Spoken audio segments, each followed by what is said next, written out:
अस्सलाम नाजरीन, मैं हूं मोहम्मद सरफराज और आप देख रहे हैं मोहम्मद सरफराज यूट्यूब चैनल। नाजरीन, आज हम इस मौजू पर बात करेंगे जो ताज़ा तरीन बयान आया है पीपल्स पार्टी के चेयरमैन बिलावल भुट्टो जरदारी की तरफ से। उन्होंने एक डिमांड किया है इमरान खान साहब से कि कोरोना को रोकने में वो बहुत नाकाम हो चुके हैं और इस मुल्क में उसके केसेस बढ़ते जा रहे हैं। लिहाजा उनकी कारकर्दगी पर एक सवाल निशान लगाते हुए बिलावल भुट्टो जरदारी ने इमरान खान से इस्तीफ़े का मुतालबा किया है और ताकि इस्तीफ़ा देकर असम्बली तहलील करके एक नई क़यादत को लाया जाए जो इस मुल्क को सही तरीके से और कामयाबी से चला सके। ये उनका हक़ है क्योंकि जमहूरियत में इस तरह होता रहता है। हर पार्टी का हक़ है कि वो दूसरी पार्टी पर तनकीद करे और उनसे इस्तीफ़े का मुतालबा करे। इमरान खान भी अपने अपोजिशन के दिनों में पीपल्स पार्टीज़ और नून लीग से ऐसे मुतालबा करते रहे हैं, तो इसमें कोई हर्ज नहीं है। लेकिन इसमें एक बात बहुत अहम है कि पीपल्स पार्टी जो अब सिंध के ऊपर हुक्मरानी कर रही है और अब सबको पता है कि 2008 से जब बीबी की शादी के बाद सिंध के ऊपर और पूरे पाकिस्तान के ऊपर पीपल्स पार्टी को हुकूमत करने का मौका मिला,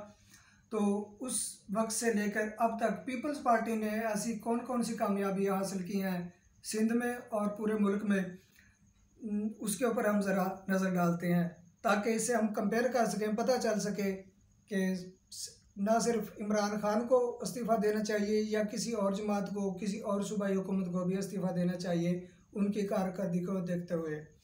तो मेरा पहला सवाल ये है बिलावल भुट्टो जरदारी से कि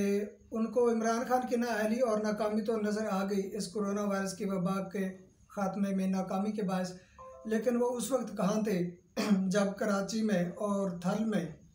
सिंध के अंदर सैकड़ों बच्चे भूख से और प्यास से मर रहे थे और उनको पास खाने के लिए और पीने तक का पानी नहीं था और गंदला पानी पीने से वो बीमार होते जा रहे थे। उस वक्त तो बिलावल साहब ने कोई डिमांड नहीं की सिंध हुकूमत से कि आप इस्तीफ़ा दें, और उस वक्त मैं इनसे पूछना चाहता हूं कि ये कहाँ थे जब सिंध में और कराची में कुत्तों के कांटे से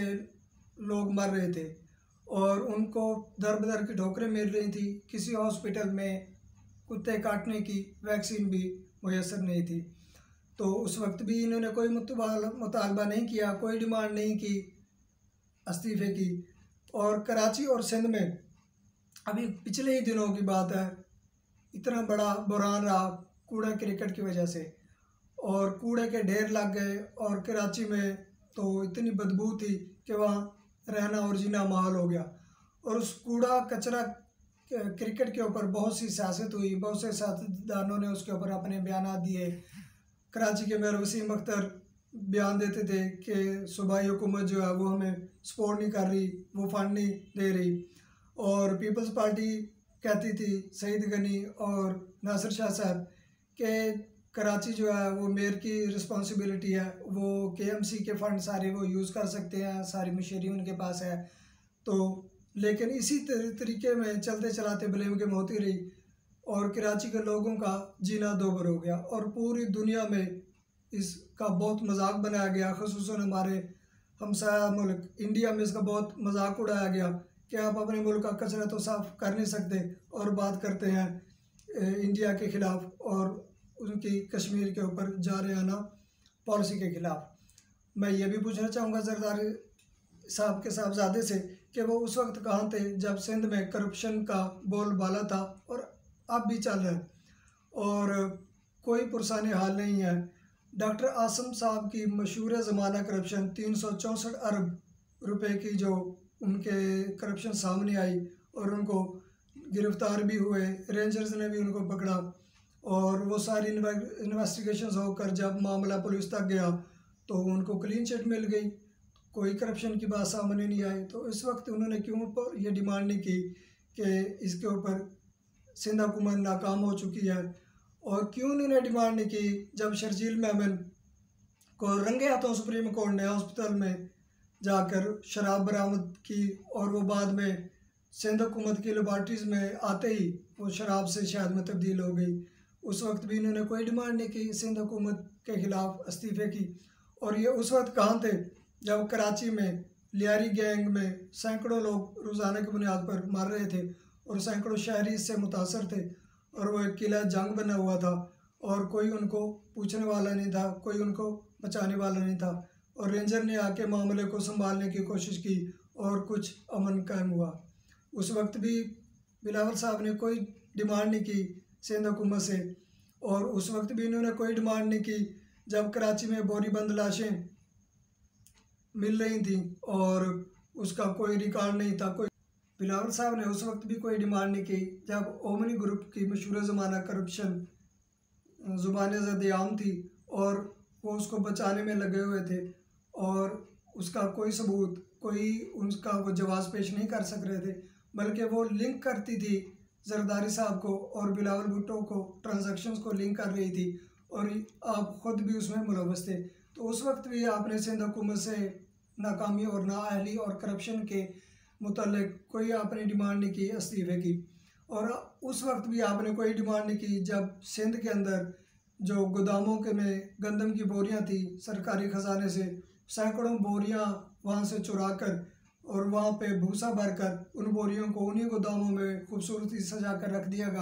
गया जहां पे वो पहले से पड़ी हुई थी। उस वक्त भी आपने कोई शोर नहीं मचाया, कोई इस्तीफ़े की डिमांड नहीं की। उस वक्त भी आपने कोई डिमांड नहीं की जब आपकी वालदा साहबा के नाम के ऊपर एक बहुत बड़ा प्रोजेक्ट जो जरदारी साहब ने अपनी हुकूमत में आते ही बेनज़ीर इनकम सपोर्ट प्रोग्राम के नाम से शुरू किया था और जो चलता रहा 12 साल तक, तो अब जाके उसका पता चला है कि उसमें सबसे ज़्यादा सिंध के लोगों ने करप्शन की और बिलखसूस बहुत से अफसरान, सरकारी अफसरान 17वें 16वें ग्रेड से लेकर 21वें 22वें ग्रेड तक के अफसरान उसमें मुलव्वस थे और वो 10-12 सालों से इसको खाते रहे हैं। तो उस वक्त भी आपने इसके ऊपर कोई इस्तीफ़े का मुतालबा नहीं किया। क्या सिर्फ इस्तीफ़े का मुतालबा करना इमरान खान की हुकूमत के लिए ही ये दुरुस्त है? तो ये एक सवालिया निशान है जो आपके सामने भी है और इस कौम के सामने भी है। तो पहले अपने आप के ऊपर तवज्जो दें, अपनी हुकूमत की कारकर्दगी के ऊपर एक नज़र दौड़ाएं, उसके बाद आप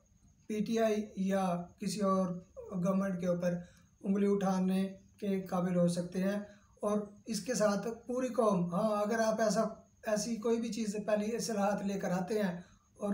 अपनी पार्टी को सही करते हैं तो पूरी कौम और बेशुमार हम पाकिस्तान के सारे अवाम आपके साथ हैं। तो अब देखना ये है कि इन बातों के ऊपर आप क्या जवाब देते हैं और किस हद तक अमल दरामद करके दिखाते हैं, ताकि कल को जब आप इस कौम के सामने वोट लेने के लिए आए तो आपके पास पिछले 12 से 15 सालों का रिकॉर्ड होना चाहिए, क्योंकि ये कौम आपको देख रही है और मुसलसल देख रही है। मिलते हैं अगली वीडियो में, तब तक के लिए अल्लाह हाफ़िज़।